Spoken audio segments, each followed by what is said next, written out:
What's up, guys? This is the Golf Grand Prix Day 6.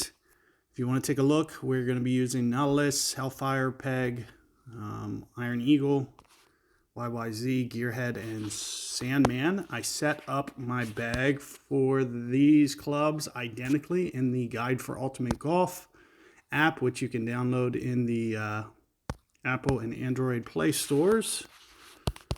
And we are going to be using these for ring adjustment. And here you can see it looks like that's 5 rings from max. I'm trying to think if I set this up already. I may have. Yep.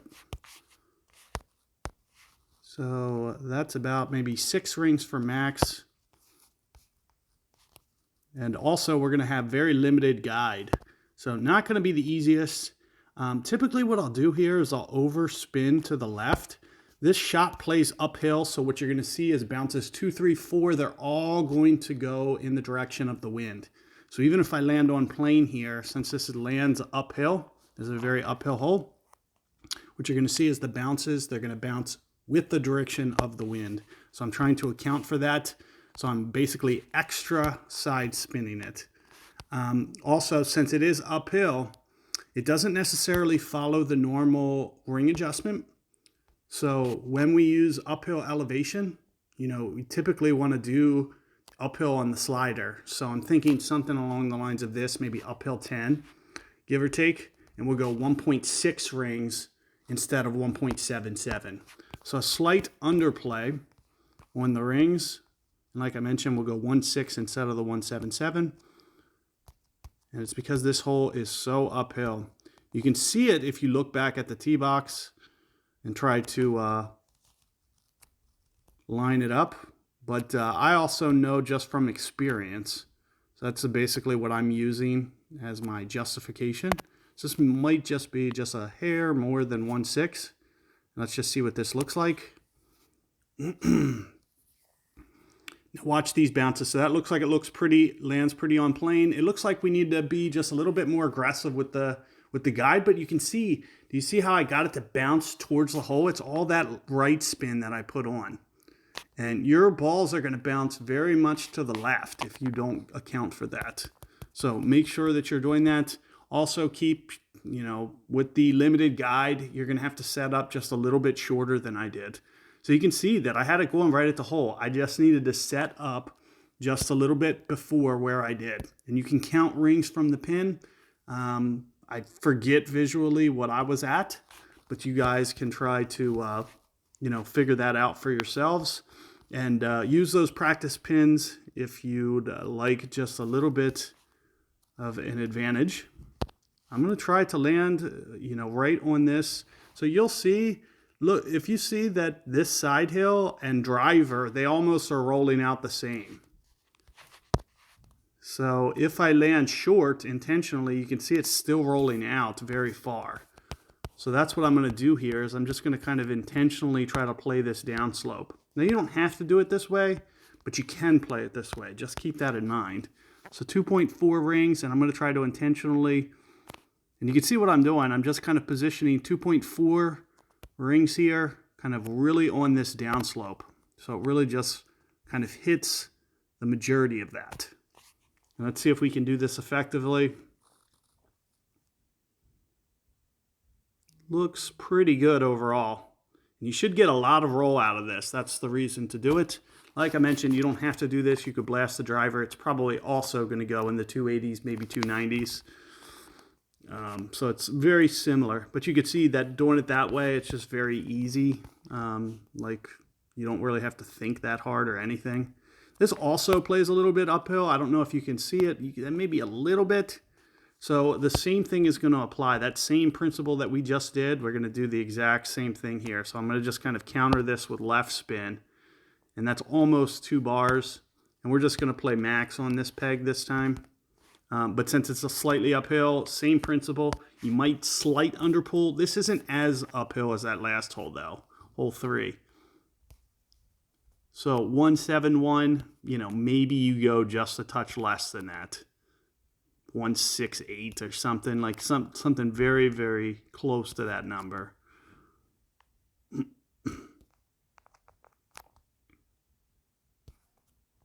There you can see we're just kind of zooming into this last, makes it easy for that last ring pull. And like I mentioned, just a smidge under 171. And we'll just try to see if this works out. Landing pretty good, just a little bit heavy on my left spin. But you can see, do you see how I got it to roll out straight? That's kind of the secret when you're playing these uphill. And this course specifically is one of the most uphill courses probably in the game. So typically you won't see me playing like this. It's only kind of a Wolf Creek thing. But a lot of these holes play uphill, so you're going to see a lot of the holes have these bounces. This is another one. If we played back here, same thing's going to happen. However, you can see with this setup was designed for us to get aggressive, so why not get aggressive? You know? So we'll put on a driver wood, for example. You can see, look at how far I'm able to extend with driver wood. You know, and I would highly recommend maybe even doing a ball pin on top. The advantage would be getting this onto the green. So kind of two ways to do it. It's going to be out of control with Pro DX. So you'll probably want to do it with kind of the way that I'm doing it, which is just kind of get my wind, you know, maybe like a Pro D or something would be a good method. But you're throwing away 3% if you do that, so that might not be the best. I'm trying to think of anything that you might have in the 60s. There's nothing I can think of in the 60s or anything. Maybe a vet trophy. I throw away 1%, but I get half an extra mile of wind. I don't know if that's favorable or not. But let's blast it and see if we can get up on the putt surface. I think we can, honestly. So that's the goal here, is to blast this up on there. And maybe that's too much curl, I don't know. And really the only advantage to doing this would be to get up on the putting green. And you see I just roll on, but 1500. So maybe just a little bit more curl there. As you can see, it's kind of pushing the boundaries. But if you see scores on this hole, oh, I completely botched that putt. That's stupid. Make sure that you don't do that. You can see I was just a little too cavalier with that. So here you're going to see, what is this? An eagle with driving the green. Pretty ridiculous. But we should add an easy double eagle there. Oh, speaking of which, so with double eagle, you don't have to get on the green. You could kind of roll that onto the fringe. You don't need to get that onto the green unless you're going for the ace. Because you would have got $22.99 just from pitching that on the fringe. I forgot that was for double eagle. So with that being for a double eagle, you could have got more points. I could have got more points there just by being on the edge of the green. So do keep that in mind.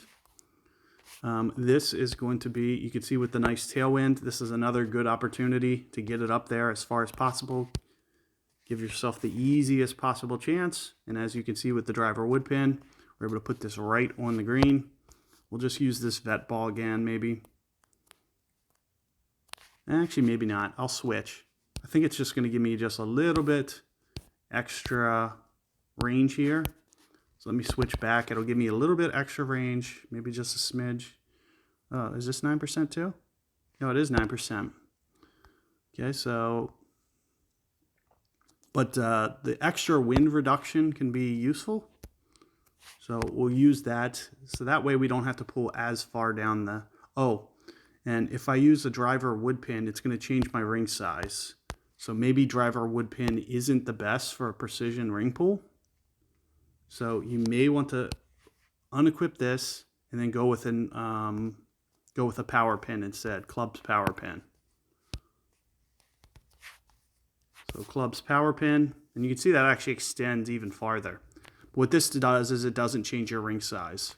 Now the only thing that we don't have is we don't have that extra backspin. Now I don't think you necessarily need it, but I'm just going to go ahead and apply it because I have the pins and whatnot. Just give myself just a little bit of a boost, an extra 20. Then all of this, it's just going to kind of help you with your tiebreaker too. So keep that in mind.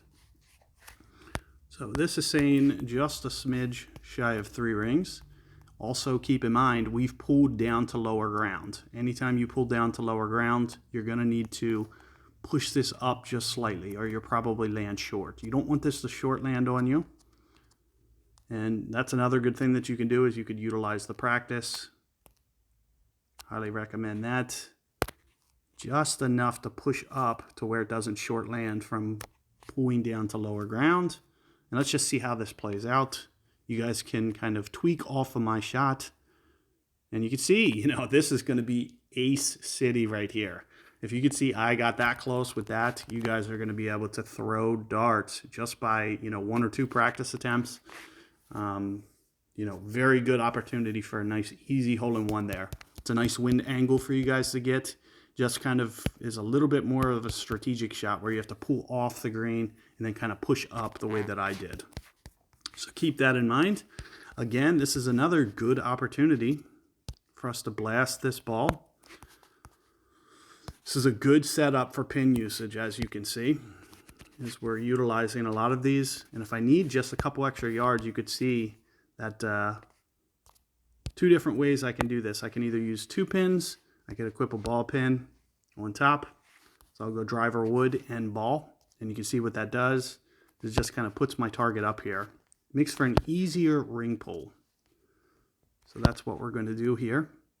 And that's about 2 top spin. We'll use maybe 3 top spin.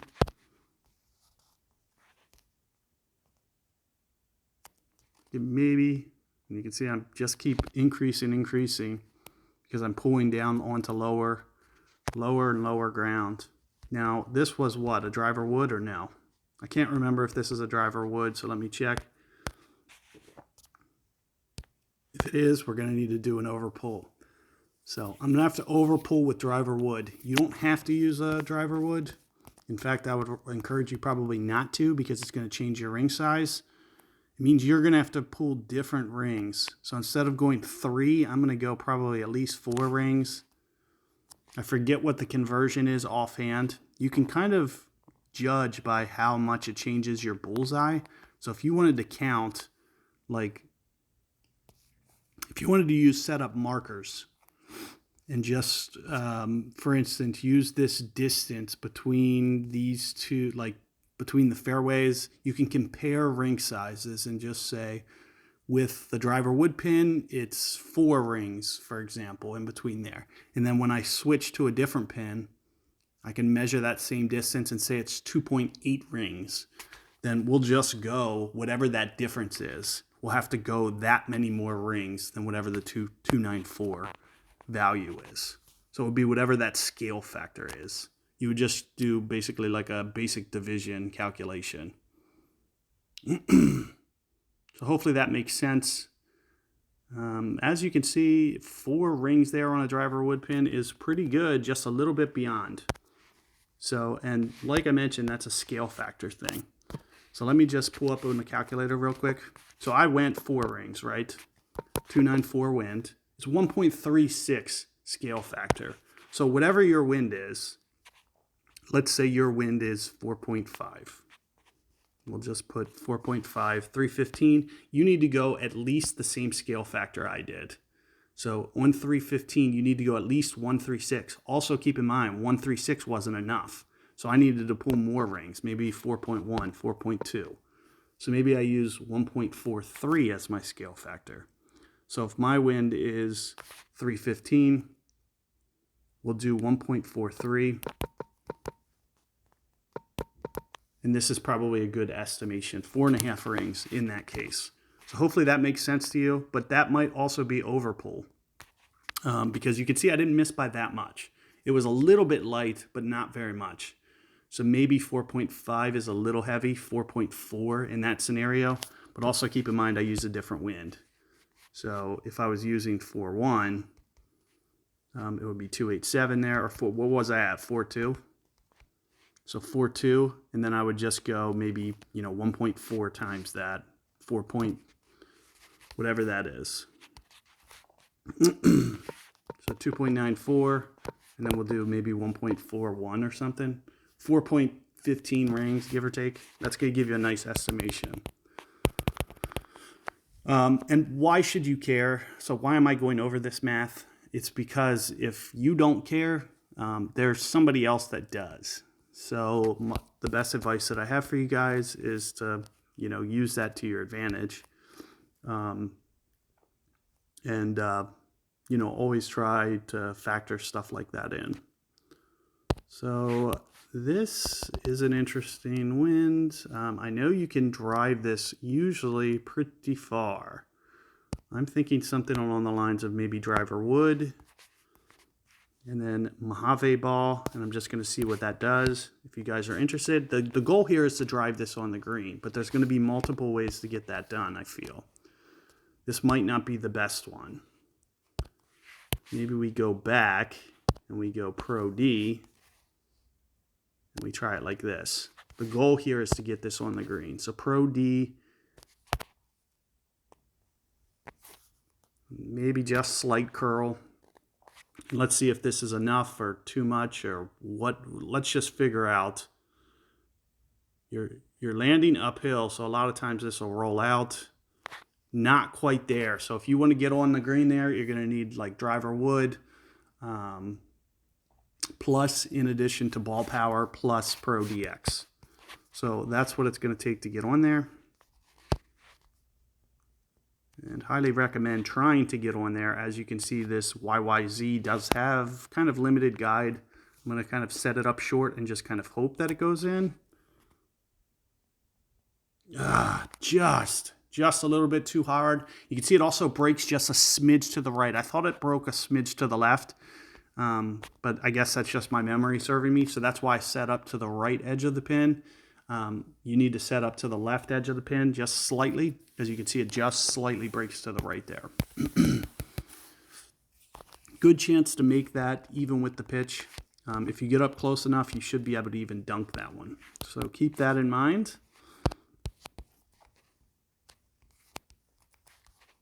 And I'm just going to blast this one down.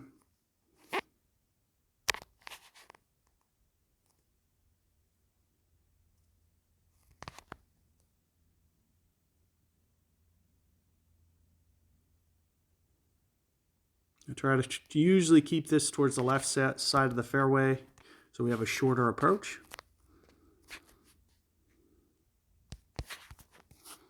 I think we're still going to be within range. We are. I usually use on this left pin maybe about 2 bars left spin to kind of counter this slope. Maybe just a little bit more. And this is what? 2 rings for max, 3 rings for max, give or take. Very good opportunity nonetheless. Let's say this is 3 rings for max. Oh, got kicked out. Sorry, let me just get back in real quick. 3 rings for max. And the only reason that happens to me is because I'm kind of in both states right now. I'm in the free version plus the pay version, so it just kind of complicates my... You'll see that from time to time I'll get kicked off there.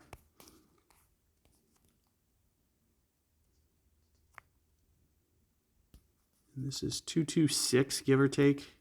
Not the easiest adjustment.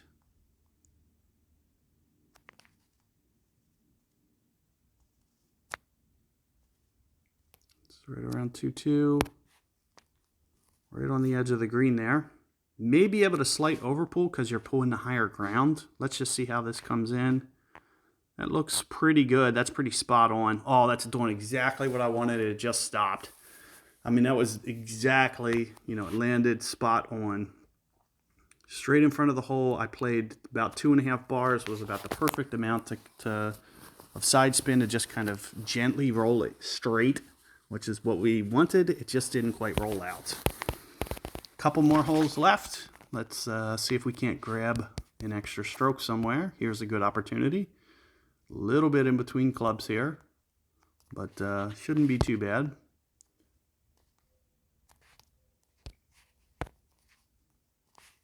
With the Iron Eagle, I'm going to try this with a backspin pin. See if the extra bars get this to a little bit come back. And keep in mind, we're towards min club. This is a downhill shot, and what you see with these wedges and short clubs is they'll underpull. So if min club says 5.2, it might not even go 5.2, but it might go 5.2 because it's not at absolute min. But I'm just going to go min just so you guys can see what min looks like, and also look at what my offset is. So I'm about a cup to the left, and I'm trying to do that to make enough room so that I don't run into the pin is the goal. You never want to run into the pin. And maybe that's, min exact plus, 5.3. Let's just call this 5.3, see what it looks like. And you can see maybe just a slight overpull, and it does shoot back.